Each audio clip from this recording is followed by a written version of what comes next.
60세 이상이라면 지금 이 신호를 놓치지 마세요. 어지럽다, 숨이 차다. 많은 분들이 이렇게 느끼면 단순히 피곤해서 그렇다고 생각합니다. 하지만 사실 그 순간 뇌가 조용히 도움을 요청하고 있을지도 모릅니다. 많은 분들이 믿지만 사실은 뇌졸중은 통증이 없습니다. 갑자기 쓰러지거나 말이 꼬이는 건 마지막 단계입니다.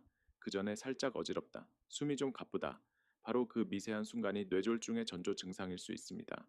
오늘 영상 끝까지 보시면 뇌졸중이 오기 전 나타나는 5가지 신호, 그리고 지금 당장 집에서 할 수 있는 3가지 응급 행동법을 배우실 겁니다.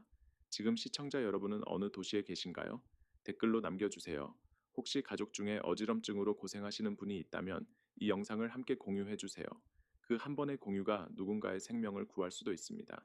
지금부터 말씀드리는 내용을 놓치시면 10년 후 당신의 근육의 함카한사 바함이 사라질 수도 있습니다. 하지만 끝까지 들으신다면 오늘부터 당신의 혈관을 살리고 뇌를 회복시키고 삶을 지켜낼 수 있습니다. 자, 지금부터 시작합니다. 당신의 몸이 보내는 조용한 경고, 그 신호를 함께 알아보겠습니다. 갑자기 어지럽다, 잠깐 숨이 막힌다. 이건 단순히 혈압이 오르내려서가 아닙니다. 뇌로 가는 피가 잠시 막혔다는 신호일 수 있습니다. 우리의 뇌는 하루 24시간 1초도 쉬지 않습니다. 그만큼 산소와 혈류에 예민합니다. 혈관이 좁아지면 산소가 부족해지고 그때 뇌는 신호를 보냅니다. 그 신호가 바로 어지러움과 숨참입니다. 의학적으로는 이를 글루스캇 일과성 허혈 발작, TTIA이라고 부릅니다. 많은 분들이 이걸 그냥 지나치지만 사실상 미니 뇌졸중, 즉 본격적인 뇌졸중의 예고편입니다. 이걸 놓치면 다음번엔 회복할 기회가 없을 수도 있습니다. 한 연구에 따르면 TIA 증상을 경험한 사람의 30%가 3개월 내에 실제 뇌졸중을 겪었습니다. 그만큼 시간이 중요합니다. 혹시 최근 들어 머리가 자주 무겁고 계단을 오를 때 숨이 차며 눈앞이 잠깐 하얘지는 순간이 있으셨나요? 그건 단순한 피로가 아닙니다. 뇌가 보내는 조용한 경고음입니다. 하지만 희망은 있습니다. 조기에 알아차리면 혈관을 넓히고 뇌세포를 살리고 삶을 지켜낼 수 있습니다. 지금 이 순간 당신의 몸은 이미 대답을 하고 있을지도 모릅니다. 나는 괜찮다. 는 착각이 가장 위험한 병입니다. 많은 분들이 나이 들면 어지러운 게 당연하지 라고 말합니다. 하지만 의학적으로는 3가지 어지럼이 있습니다. 그중 단 하나만이 뇌졸중의 전조입니다. 첫째, 귀에서 오는 어지럼, 전정성 현기증. 이건 귀의 균형 기관이 문제일 때 생깁니다. 머리를 돌리면 세상이 빙글빙글 도는 느낌. 대부분 며칠 안에 사라집니다. 둘째, 피로에서 오는 어지럼 기립성 저혈압. 앉았다 일어날 때 순간적으로 핑 도는 것. 이는 혈압이 일시적으로 떨어지기 때문입니다. 대개 휴식이나 수분 섭취로 해결됩니다. 하지만 셋째, 뇌혈류 감소에서 오는 어지럼. 이건 전혀 다릅니다. 평소보다 말이 느려지고 손끝이 저리며 시야가 순간적으로 흐려지거나 검어집니다. 이게 바로 뇌졸중 전조 어지럼입니다. 특징은 단 한 가지, 방향감을 잃습니다. 눈을 떴는데 세상이 기울고 몸이 왼쪽이나 오른쪽으로 쏠리는 느낌. 이건 단순한 피로가 아니라 뇌의 한쪽이 잠시 멈춘 신호입니다. 서울의대 연구에 따르면 이런 어지럼이 반복된 사람의 40%가 6개월 내 뇌졸중을 겪었다고 합니다. 그만큼 초기 구분이 중요합니다. 지금 이 영상을 보는 순간 혹시 지난주에도 비슷한 어지럼이 있었다면 그건 단순한 스트레스가 아닐지도 모릅니다. 몸은 항상 먼저 이야기합니다. 문제는 우리가 그 말을 듣지 않는다는 것입니다. 대부분 사람들은 숨이 차면 심장이 약해졌나? 라고 생각합니다. 하지만 최근 연구에 따르면 호흡 곤란의 25%는 뇌혈류 장애에서 비롯됩니다. 우리의 호흡은 폐와 심장만의 일이 아닙니다. 뇌간, 브레인스템, 즉 뇌의 가장 아래 부분이 호흡 리듬을 조절합니다.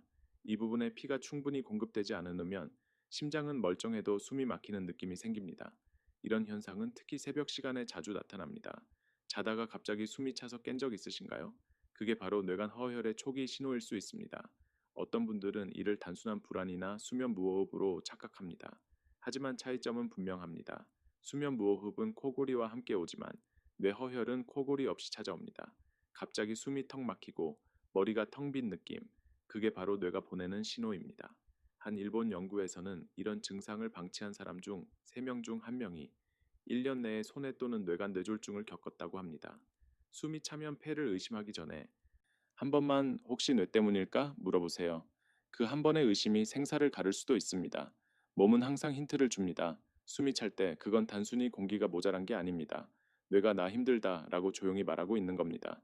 뇌졸중은 갑자기 찾아오지만 생명을 구할 시간은 단 10초입니다. 그 10초 안에 몸이 보내는 신호를 잡아내면 회복 가능성은 3배 높아집니다. 의사들이 가장 먼저 보는 것은 송극과 말소리입니다. 이 두 가지가 바로 뇌기능 이상을 알려주는 조용한 센서이기 때문입니다. 첫째, 송극 테스트 양팔을 앞으로 뻗어보세요. 그중 한쪽 팔이 천천히 내려간다면 이미 뇌의 한쪽 혈류가 막힌 것입니다. 이건 단순한 피로가 아니라 뇌졸중의 초입 신호입니다. 둘째, 발음 테스트. 아, 이, 우를 또렷이 말해보세요. 입 모양이 한쪽으로 비틀리거나 소리가 이상하게 새어나온다면 뇌신경의 전달이 이미 느려진 상태입니다. 셋째, 표정 대칭 확인 거울을 보며 미소 지어보세요. 한쪽 입꼬리가 내려가 있으면 그건 단순한 노화가 아닙니다. 혈류 장애의 즉각 신호입니다. 이 세 가지를 기억하세요. 어지럼이 올 때, 숨이 찰 때, 손끝, 말소리, 표정. 이 세 가지 중 하나라도 이상하다면 지체하지 말고 즉시 뱀시구를 부르세요. 한 사람의 빠른 판단이 가족의 평생을 바꿀 수 있습니다. 10초 안의 행동이 10년의 건강을 지켜줍니다. 뇌졸중의 전조 증상을 느꼈을 때 많은 분들이 본능적으로 하는 행동이 있습니다. 바로 잠시 누워 쉬자, 물 한 잔 마시면 괜찮겠지, 혹은 파스 붙이고 기다려보자입니다. 하지만 이것이야말로 가장 위험한 선택입니다. 첫째, 누워서 쉬는 행동. 뇌졸중 전조가 나타날 때 누우면 혈류가 한쪽으로 쏠리면서 막힌 혈관에 더 큰 압력이 가해집니다. 결과적으로 혈전이 커지고 증상이 급격히 악화됩니다. 둘째, 물이나 커피를 마시는 행동. 많은 분들이 순환이 좋아지겠지라고 생각하지만 이 시점에서의 수분 섭취는 오히려 삼킴 반사를 방해해 기도로 물이 들어가 폐렴 위험을 높입니다. 셋째, 파스 마사지 한방찜질. 이건 혈관을 자극해 일시적으로 따뜻함을 느끼게 하지만 혈류 압력이 변하면서 뇌 안의 혈관이 더 손상될 수 있습니다. 서울의 한 응급센터 통계에 따르면 처음 30분 내 잘못된 자가 대처로 뇌졸중 환자 4명 중 1명이 회복 불가능한 손상을 입었습니다. 기억하세요. 뇌졸중의 응급대처는 무엇을 하느냐보다 무엇을 하지 않느냐가 더 중요합니다. 어지럽거나 숨이 찰 때는 움직이지 말고 누워있지도 말고 앉은 자세로 호흡을 고른 뒤 즉시 119에 연락하세요. 작은 습관 하나가 생명을 지킬 수 있습니다. 그 차이는 단 몇 분, 그러나 결과는 평생입니다. 뇌졸중의 전조 증상이 나타났을 때 첫 1분이 생명을 결정합니다. 이 1분 안에 무엇을 하느냐가 회복과 후유증의 경계를 가릅니다. 지금부터 말씀드리는 행동은 대한신경학회와 응급의학회가 모두 권장하는 골든 1분 행동법 박권입니다. 1단계. 즉시 멈추기 움직이려 하지 마세요. 몸의 균형이 이미 흐트러진 상태에서 걷거나 일어서면 넘어지며 2차 손상이 올 수 있습니다. 가장 안전한 자세는 등을 기대고 앉는 것. 2단계. 일치 후 또는 가족에게 알리기 말이 잘 안 나오더라도 핸드폰의 긴급 통화 버튼을 눌러주세요. 119는 당신의 위치를 자동으로 추적할 수 있습니다. 절대 조금 쉬면 괜찮겠지라고 생각하지 마세요. 지금 그 순간이 골든타임입니다. 3단계. 얼굴, 손, 발의 움직임 확인하기. 파스티 법칙. 페이스. 한쪽 입꼬리가 내려갔는가? arm. 팔이 한쪽으로 떨어지는가? 스피치. 말이 꼬이거나 발음이 어색한가? 타이미. 증상 시작 시간을 꼭 기억해 두세요. 이 네 가지를 체크하고 119에 전달하면 병원은 도착 즉시 응급 혈전 용해제 투여를 준비할 수 있습니다. 이 약은 4.5시간 안에만 투여 가능합니다. 그래서 언제 시작됐는가가 생명선이 됩니다. 끝으로 주변에 혼자 계신 어르신이 있다면 이 1분 행동법을 꼭 알려주세요. 그 1분이 당신의 가족, 당신의 미래를 지킬지도 모릅니다. 뇌졸중은 단 하루 만에 생기지 않습니다. 수년 동안 조용한 적만함이 쌓여 만들어집니다. 그리고 그 적은 우리가 매일 먹는 음식 속에 있습니다. 첫 번째 적은 소금. 나이가 들수록 신장은 나트륨을 배출하는 힘이 약해집니다. 짠 음식을 먹으면 혈관벽이 점점 두꺼워지고 결국 피가 통하지 못해 혈전이 생깁니다. 특히 젓갈, 김치, 라면, 국물 요리는 짠맛의 함정으로 불립니다. 두 번째 적은 가공육, 햄, 소시지, 베이컨에는 아질산염이 들어 있습니다. 이 성분은 혈관 내벽을 손상시켜 혈소판이 달라붙게 만들고 결국 혈전 형성으로 이어집니다. 세 번째는 정제 탄수화물, 흰쌀, 흰빵, 설탕은 혈당을 급격히 올리고 그 결과 인슐린이 과다 분비되어 혈관이 딱딱해집니다. 이걸 당화 손상맛이라고 부릅니다. 네 번째는 트랜스 지방, 패스트푸드, 제과류, 커피 믹스 속의 이 지방은 혈관 속에 끈적한 막을 만들어 산소가 뇌까지 도달하지 못하게 합니다. 마지막으로 술과 담배, 적당히 하면 괜찮다고들 하지만 노년기에는 적당한 기준이 다릅니다. 단 한 잔, 단 한 모금이 혈관을 수축시키고 순식간에 혈압을 급상승시킬 수 있습니다. 오늘 하루 식탁을 떠올려 보세요. 그 속에 조용한 적이 숨어 있지 않나요? 뇌졸중은 갑자기 오지 않습니다. 식습관이 매일 조금씩 만든 결과입니다. 혈관을 막는 음식이 있다면 당연히 혈관을 열어주는 음식도 있습니다. 우리의 뇌는 섬세하지만 올바른 식습관을 꾸준히 지키면 놀랍도록 회복력이 높습니다. 첫째, 등푸른 생선, 고등어, 꽁치, 연어. 이 생선들에는 오메가3 지방산이 풍부해 혈관 속 염증을 줄이고 혈소판이 뭉치는 것을 막아줍니다. 일주일에 3번만 먹어도 뇌졸중 위험을 2분 30% 줄일 수 있습니다. 둘째, 견과류. 호두, 아몬드, 피칸에는 비타민 E와 불포화 지방이 풍부해 혈관벽을 부드럽게 하고 뇌세포의 피로를 줄입니다. 단, 하루 한 줌 이상은 피하세요. 지방이 많아 오히려 역효과가 납니다. 셋째, 마늘과 양파. 이 두 식품은 천연 혈액 청소기입니다. 마늘 속의 알리신, 양파의 퀘르세틴은 혈전을 녹이고 혈압을 낮추며 혈액을 깨끗하게 만들어줍니다. 넷째, 시금치와 브로콜리. 이 녹색 채소는 엽산과 철분이 풍부하여 적혈구 생성과 산소 운반을 돕습니다. 하루 한 컵의 시금치로 뇌에 공급되는 산소량이 눈에 띄게 늘어납니다. 다섯째, 검은콩과 흑미. 식물성 단백질과 안토시아닌이 혈관 내벽을 강화하고 노화된 세포를 회복시킵니다. 한 가지 더 중요한 점, 이 음식들은 약이 아니라 습관입니다. 꾸준히 먹을수록 몸은 당신이 보내는 신호에 응답합니다. 나는 살고 싶다. 는 몸의 목소리. 그 답은 바로 식탁 위에 있습니다. 한순간의 판단이 인생을 바꿉니다. 서울의 한 72세 남성, 김모 씨는 하루아침 출근 준비를 하다 갑자기 눈앞이 하얘졌습니다.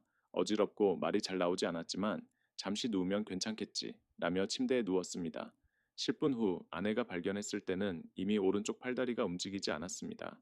그의 뇌 속에서는 1ml의 혈전이 혈관을 완전히 막고 있었습니다. 다행히 즉시 119로 이송되어 응급 혈전 용해제를 투여받았고 현재는 재활을 통해 다시 걸을 수 있게 되었습니다. 그가 살아난 이유는 단 하나, 아내의 10초 판단. 이상함을 느끼자마자 바로 119를 부른 것입니다.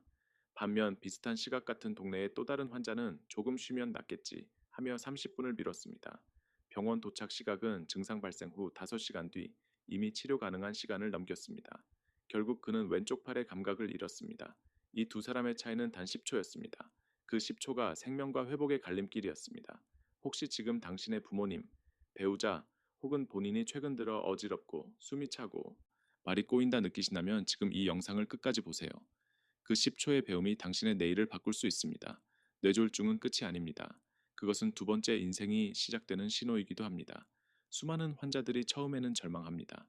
손이 움직이지 않고 말이 어눌해지고 거울 속의 자신이 낯설게 느껴집니다. 하지만 시간이 지나면 알게 됩니다. 우리 몸은 생각보다 훨씬 강하다는 것.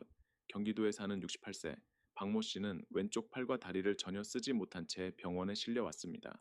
의사는 완전한 회복은 어렵다고 했지만 그는 매일 아침 10분씩 손가락을 펴는 연습을 시작했습니다. 3개월 뒤 놀라운 일이 일어났습니다. 그 손끝이 미세하게 움직이기 시작했고 6개월 뒤에는 스스로 걸을 수 있게 되었습니다. 그는 말했습니다. 처음엔 무서웠지만 하루 1분이라도 하면 나아질 수 있다는 걸 알았어요. 의학적으로도 증명되었습니다. 뇌세포가 손상돼도 주변 세포가 그 기능을 대신할 수 있습니다. 이것을로 신경가소성, 뉴로플라스티시티, 이라 부릅니다. 즉, 포기하지 않으면 뇌는 새로운 길을 만든다는 뜻입니다. 뇌졸중 이후에도 삶은 계속됩니다. 말이 느려도 걸음이 느려도 괜찮습니다. 중요한 건 속도가 아니라 방향입니다. 오늘 조금 움직이고 내일 한 걸음 더 가면 그건 이미 회복의 시작입니다. 지금 이 영상을 보고 있는 당신, 몸의 어느 부분이든 불편하다면 기억하세요. 당신의 뇌는 여전히 배우고 있습니다. 희망은 멈추지 않습니다. 지금까지 함께한 이 여정, 당신은 이미 중요한 한 걸음을 내딛었습니다. 어지럼과 숨참, 그 조용한 신호를 이해하고 뇌를 살리는 방법을 배웠습니다. 이제 남은 것은 단 하나, 실천입니다. 매일 조금 덜 짜게, 조금 더 걷고, 조금 더 따뜻한 말을 자신에게 건네세요. 그것이 바로 뇌를 살리고 회복시키고 지켜주는 길입니다. 기억하세요. 건강은 병원에서만 만들어지지 않습니다. 부엌에서, 식탁에서, 그리고 마음속에서 만들어집니다. 오늘 영상에서 가장 놀라웠던 부분은 무엇이었나요? 댓글로 남겨주세요. 그 한마디가 누군가에게는 희망의 메시지가 될지도 모릅니다. 좋아요와 구독은 더 많은 분들에게 이 정보를 전하는 생명의 다리가 됩니다. 그리고 스스로에게 이렇게 말해주세요. 나는 아직 늦지 않았다. 지금 이 순간부터 바꿀 수 있습니다. 살리고 회복시키고 지켜주는 하루. 당신은 이미 그 길 위에 있습니다. 지금까지 듣기만 해도 튼튼해지는 튼튼 라디오였습니다. 건강한 하루 되세요.